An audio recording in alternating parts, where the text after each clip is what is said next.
जय जिनेन्द्र वन्दे तु सर्वसिद्धे ध्रुवममलमणोवमं गतिं पत्ते वोच्छामि समयपाहुड मेणमो सुध केवली भणिदम।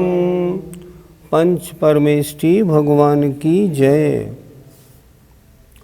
आचार्य श्री बता रहे हैं, तेरी जो ये भावना है कि मैं जीवों को दुखी और सुखी करता हूँ, ये पुण्य और पाप का बंध करने वाली है। और अगर तेरी ये भावना है तो तू अज्ञानी है, क्योंकि शुद्धोपयोग से छूटकर तू इन भावों में क्यों लगा। आइए गाथा नंबर 271 पढ़ते हैं। ए साधु जामदी दे,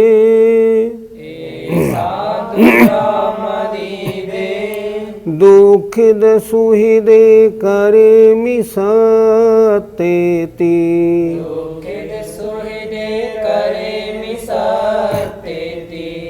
ऐसा दे मूढ़ मदी, सुहा सुहम बंध दे कम्मम, बोलो।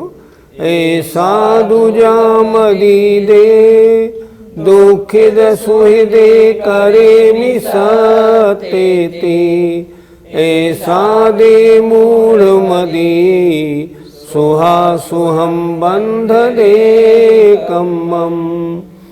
ऐसा दुजामदी दे, दुखिद सुहिदे करे मिसतेति, ऐसा दे मूढ़ मदी, सुहा सुहम बंध दे कम्मम। आइए शब्दार्थ देखें। ऐसा यह जो, जामदी दे, दे माने तेरी बुद्धि है। कैसी बुद्धि है कि दुखिद सुहिदे करेमि, दुखी सुखी करता हूँ जीवों को। ऐसी तेरी ये बुद्धि है कि मैं जीवों को दुखी या सुखी करता हूँ।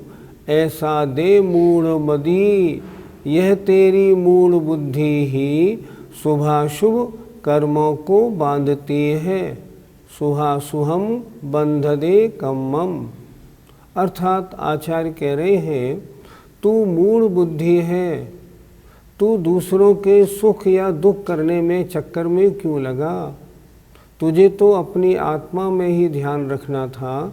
तुम शुद्धोपयोग से हटके अशुभोपयोग शुभोपयोग में क्यों आए। इसलिए मूढ़ बुद्धि हो, और इससे क्या होगा, शुभ और अशुभ कर्मों का बंध होगा। शुद्धोपयोग में रहते तो बंध रहित बने रहते। फिर एक बार देखें। ऐसा दू, यह जो मदी दे, तेरी मति माने बुद्धि है कि मैं दुखित सुहिदे, दुखी सुखी करेमि करता हूँ, सत्तेति, सत्य माने जीव, सत्तेति जीवों को। ये तेरी जो बुद्धि है। ऐसा दे मूढ़ मदी, यह तेरी मूढ़ बुद्धि ही कम्मम शुभाशुभम बंध दे, शुभाशुभ कर्मों को बांधती है। तो क्या करना है, इन विकल्पों से हट जाओ, ताकि शुभ और अशुभ कर्मों का बंद होना बंद हो जाए और तुम बंद रहित हो जाओ, संबल ऋजरा तुम्हारी प्रारंभ हो जाए। इसलिए इन बंध के कारणों से दूर हटना है।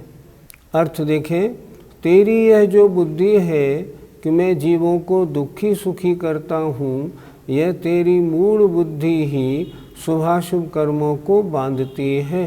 पंडित जी, किसी को सुखी बनाने का विचार मूढ़ बुद्धि क्यों है? ये ग्रंथ उन मुनिराजों की अपेक्षा लिखा गया है जो मुनि महाराज अपनी आत्मा में लीन हैं, शुद्धोपयोगी हैं। अगर ऐसे शुद्धोपयोगी मुनिराज शुद्धोपयोग से हटकर किसी को दुखी सुखी हो जाए ऐसा चिंतन करते हैं, तो जब तक शुद्धोपयोग में थे तब तक कर्मबंध रुका हुआ था।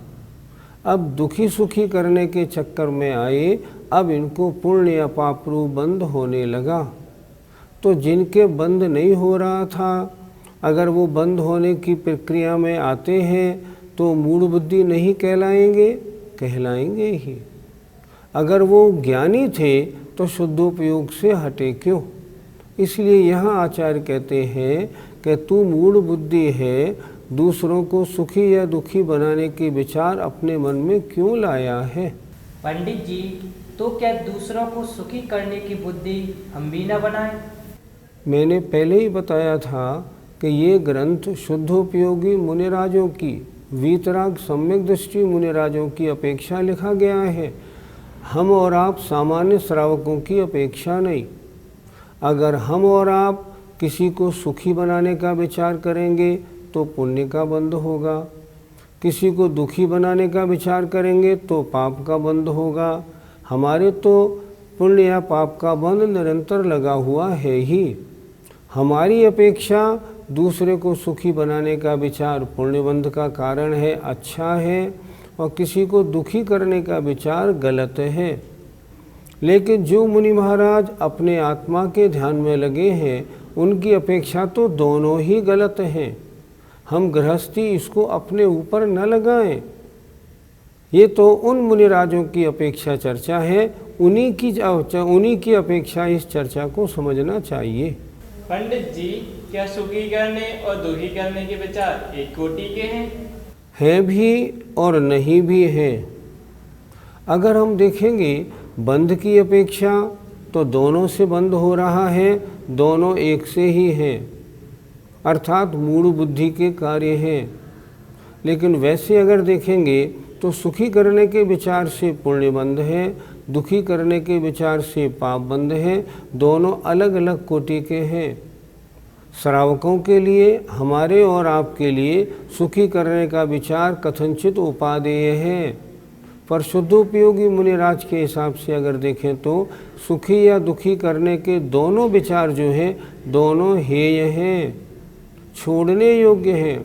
उनके लिए उपादेय क्या है? अपनी आत्मा में ही लीन रहना, अन्य से बिल्कुल निरपेक्ष भाव रखना, स्वानुभव के आनंद में डूबे रहना।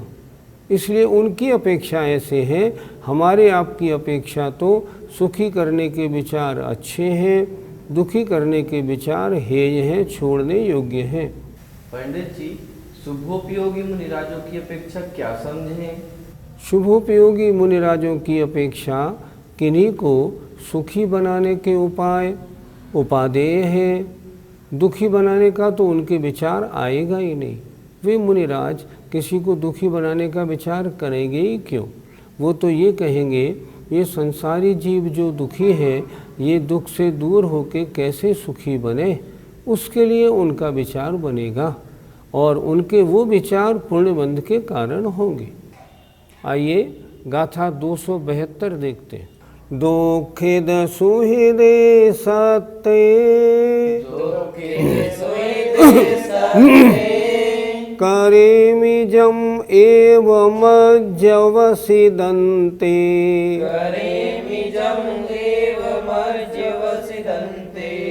करेमिजम एवं मज्जवसिदन्ते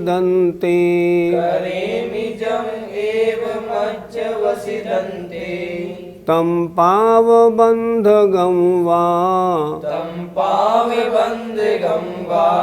पूर्णस्य बन्धगं होदि पूर्णस्य बन्धगं होदि। बोलो, दुखिद सुहृदे सत्ते करेमिजम एवं मज्जवसिदन्ते तम पावबन्धगं वा पूर्णस्य बन्धगं होदि।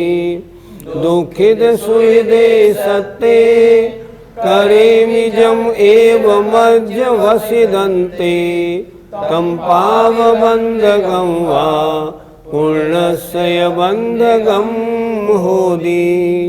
दुखिद सुहृदे, दुखी और सुखी सत्य जीवों को करेमि करता हूँ।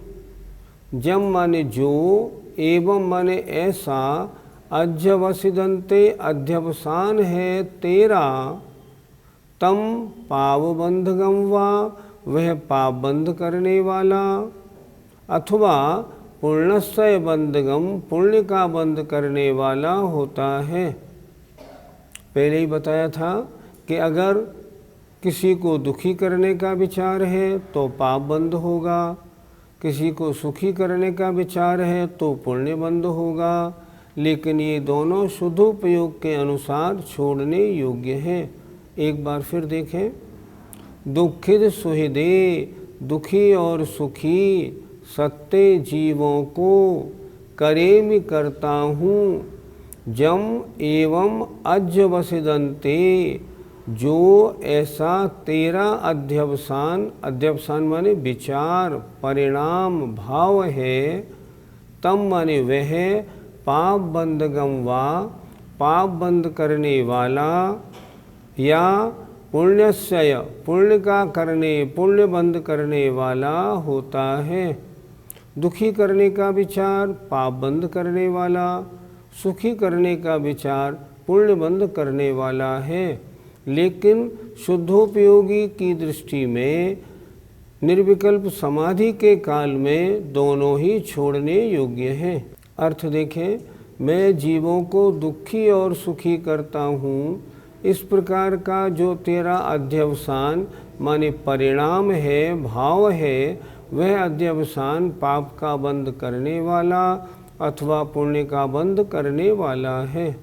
इस एपिसोड में 3 गाथाएं पढ़ाई जाएंगी, 271, 272, 273। 271, 272 एक सी मिलती जुलती हैं, इसलिए 273 और पढ़ा के फिर थोड़े प्रश्नोत्तर करेंगे। आइए 272 का पद्यानुवाद देखते हैं। ऐसा विकल्प यदि हो जग को दुखी ही, सामर्थ है कर सकूं अथवा सुखी ही, वो पाप का मलिन संग दिला सकेगा, या पुण्य का मुख तुम्हें दिखला सकेगा। 271 वाली बात यह है, अर्थात संसार को दुखी करने का परिणाम होगा वो तो पाप का साथ पाप कर्मों का बंद कराएगा, और सबको सुखी करने का जो विचार होगा वो पुण्य का बंद कराएगा। आइए गाथा 273 देखते हैं। मारे में जीवा वे मियो, मारे में जीवा वे मिया, सत्य जम एव मज्जवसिदन्ते, सत्ते जम एव मज्जवसिदन्ते, तम पावबन्धगं वा तम पावबन्धगं वा पूर्णस्य बन्धगं होदि। पूर्णस्य बन्धगं होदि। बोलिए, मारे में जीवा में मिया, सत्यजम एव मज्जवसिदन्ते, तम पावबन्धगं वा पूर्णस्य बन्धगं होदि। मारे में जीवा वे मियो, सत्यजम एव मज्जवसिदन्ते, तम पावबन्धगं वा पूर्णस्य बन्धगं होदि। शब्दार्थ पर ध्यान दीजिए। मारेमि मारता हूँ, जीवा वेमीय जिलाता हूँ। पहली जो गाथा थी 272 उसमें था दुखी सुखी करता हूँ, और इसमें है मारता हूँ जिलाता हूँ। सत्य जीवों को, जम जो, एव माने ऐसा, मज्जवसिदन्ते अध्यवसान है तेरा, अर्थात तेरा जो ऐसा अध्यवसान है, तेरा जो आत्मा का ऐसा परिणाम है कि मैं जीवों को मारता हूँ, जिलाता हूँ। तम माने वह तेरा अध्यवसान पाप बंधगम, पाप का बंद करने वाला, वा माने अथवा पूर्णस्य, पुण्य का बंधगम, बंद करने वाला होता है। अर्थात मैं जीवों को मारता हूँ, ऐसा विचार जो मन में आया है, आत्मा में आया है, वह पाप का बंद करने वाला है। और मैं उसको जिलाता हूँ, ऐसा जो परिणाम है वो पुण्य का बंद करने वाला है। लेकिन शुद्ध उपयोग में डूबे मुनिराज के लिए ये दोनों ही परिणाम सही नहीं हैं।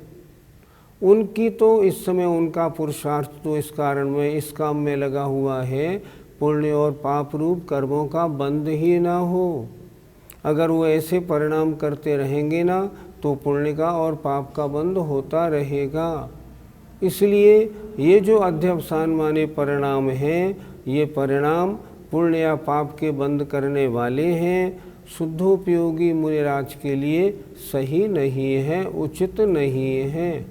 फिर एक बार देखें, मारेमि मारता हूँ, जीवावेमीय जिलाता हूँ, सत्य माने जीवों को, जम जो एव माने ऐसा, ते माने तेरा, मध्यवसन अर्थात अध्यवसान है, वह पाप बंधगम, पाप का बंद करने वाला, वा माने अथवा पूर्णस्य बंधगम, पुण्य का बंद करने वाला होदी होता है।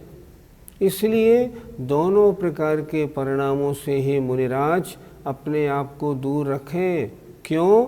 ये शुभोपयोग अशुभोपयोग में ले जाने वाले हैं। और अगर इन दोनों से दूर रहते हैं, अपनी दृष्टि में अपनी आत्मा का चिंतन रहता है, तो पुण्य और पाप के बंध से रहित शुद्ध परिणाम मोक्ष की ओर ले जाने वाले होंगे। अर्थ देखो, मैं जीवों को मारता हूँ और जिलाता हूँ, इस प्रकार का जो तेरा अध्यवसान है, परिणाम है, वह अध्यवसान पाप का बंद करने वाला, अर्थात जीवों को मारता हूँ ऐसा परिणाम होगा तो पाप का बंद करने वाला होगा। जीवों को जिलाता हूँ ऐसा परिणाम होगा तो पुण्य का बंद करने वाला है। पंडित जी, किसी के प्राण बचाने के परिणाम से कौन सा बंध होगा? किसी के प्राण बचाने का परिणाम हो, दया का परिणाम हो, सहयोग करने का परिणाम हो, उसके दुखों के दूर करने का परिणाम हो, ये सारे परिणाम पुण्य बंध के कारण हैं। इससे क्या होगा? पुण्य कर्मों का बंध होगा और आगामी जन्मों में सांसारिक सुख की प्राप्ति होगी। लेकिन ये परिणाम शुद्धोपयोग से तो हट गए, लिहाजा संवर निर्जरा रुक जाएगी और पुण्य कर्मों का बंध प्रारंभ हो जाएगा। इसलिए यद्यपि ये परिणाम अच्छे हैं, हमारे आपके लिए अच्छे हैं, फिर भी शुद्धोपयोगी मुनिराज के लिए ये परिणाम अच्छे नहीं कहे गए। पंडित जी, किसी के मारने की परिणाम कौन सा बंद कराएंगे? चाहे शत्रु ही क्यों नहीं हो, अगर उसको भी मारने के परिणाम है तो भी पाप बंध के कारण है। और ये पाप बंध के कारण भव भव में सांसारिक दुखों को देने वाले होते हैं। कर्मों की प्रकृतियाँ कुछ पुण्य रूप हैं और कुछ पाप रूप हैं। जब हम पाप कार्यों में लगते हैं तो पाप प्रकृतियों का बंध होता है ज़्यादा, जब पुण्य कार्यों में लगते हैं तो पुण्य प्रकृतियों का बंध होता है। जैसा काम वैसा फल। अगर मारने वाला कार्य करेंगे तो पाप का बंध होगा, पाप का फल मिलेगा।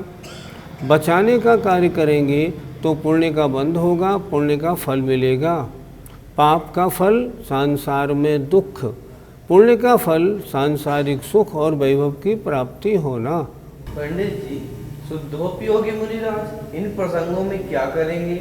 शुद्धोपयोगी मुनिराज अपने आत्मानंद में लगे हैं।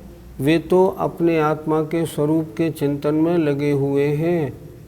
अरसमरूवम गंधम अवत्तम चेदना गुणमसद्दम जान अलिंग गहनम जीव मणिदिट्ठ संठाणम मेरा आत्मा कैसा है? रूप रस गंध स्पर्श से रहित है। रूप रस गंध स्पर्श ये तो पुद्गल के गुण हैं। मैं जीव हूँ, ये मेरे गुण नहीं, इसलिए ये गुण मेरे नहीं हैं, मैं इनसे रहित हूँ। अव्वत्तम चेदना गुणमसद्दम, मैं तो चैतन्य गुण वाला हूँ। छह द्रव्यों में जीव द्रव्य चैतन्य गुण वाला है। असद्दम, मैं शब्द रूप नहीं हूँ। जान अलिंग गहणम, मैं किसी लिंग से अर्थात किसी चिन्ह से पहचान में नहीं आता। और कैसा हूँ? अनिर्दिष्ट संठानम, मेरा कोई निर्दिष्ट आकार भी नहीं है। ऐसे अपने स्वरूप की ओर उनका ध्यान है और वो बराबर उसी में लगे हुए हैं। उसमें लगे रहने से, सांसारिक सारे विकल्पों के हट जाने से वो अद्भुत आनंद आता है, जो आनंद देवेंद्रों को, चक्रवर्ती वगैरह किसी को नहीं मिलता। इसीलिए तो आचार्यों ने लिखा, और छेड़ालाकार ने तो बहुत स्पष्ट लिख दिया, यो चिंत निज में थिर भई, तिन अकथ जो आनंद लयो, सो इंद्र नाग नरेंद्र वा अहमिंद्र के नाही कयो। उस समय जो सब विकल्पों से दूर होने पर, आत्मा में डूबने पर जो आनंद होता है, वो आनंद देवों को, इंद्रों को, देवियों को किसी को नहीं मिलता। वो तो अद्भुत आनंद है। आनंद दो प्रकार का, एक इंद्रिय सुख संबंधी, एक अतीन्द्रिय। ये अतीन्द्रिय आनंद है। इंद्रिय संबंधी सुख तो थोड़ी देर में भारी पड़ जाता है। अतीन्द्रिय आनंद तो और आनंद का प्रदाता होता है। तो जो शुद्धोपयोगी मुनि महाराज इसमें लगे हुए हैं, वे उस परमानंद में और डूबते जाते हैं, और बाहर के इन शुभ अशुभ परिणामों में आने का रंच मात्र भी विकल्प उनके बनता ही नहीं। गाथा 273 का पद्यानुवाद देखते हैं। मैं मित्र में सदय होकर प्राण डालूं, और शत्रु को अदय होकर मार डालूं। ऐसा विभाव मन में यदि धारते हो, तो पुण्य पाप क्रमशः तुम बांधते हो। दया रूप परिणाम या अदया रूप परिणाम, दोनों परिणाम विभाव हैं, कर्मबंध के कारण हैं। इसलिए हे महामुने, इन दोनों से बचने का प्रयत्न करो। आचार्य कुंद महाराज का ये उपदेश है। जय जिनेन्द्र। इस कार्यक्रम के पुण्यार्जक हैं मानक चंद, कमला देवी, राकेश कुमार नीतू, ऋषभ सौम्या एवं Ayushi Musharraf, B123 Sethi colony Jaipur, Premchand Vijay Lakshmi Ajmera Jaipur, Ashok Rajlakshmi Pandya Jaipur, Sunil Renu Kasliwal Nai Delhi. Shri Parasnath re rolling mills limited, Durgapur 1, Bardhaman Paschim Bengal. Amita Jain, wife of Anil Kumar Jain, Sangeeta Jain, wife of Vipin Kumar Jain. Shri Satish Chandra Jain की पुण्यतिथि पर Shrimati Shobha Jain, doctor Piyush Jain, doctor Anjali Jain, doctor Shakti Jain, संयम जैन, कुमारी दिया जैन। श्री दिगंबर जैन महिला शास्त्र सभा, सूर्यनगर, गाजियाबाद।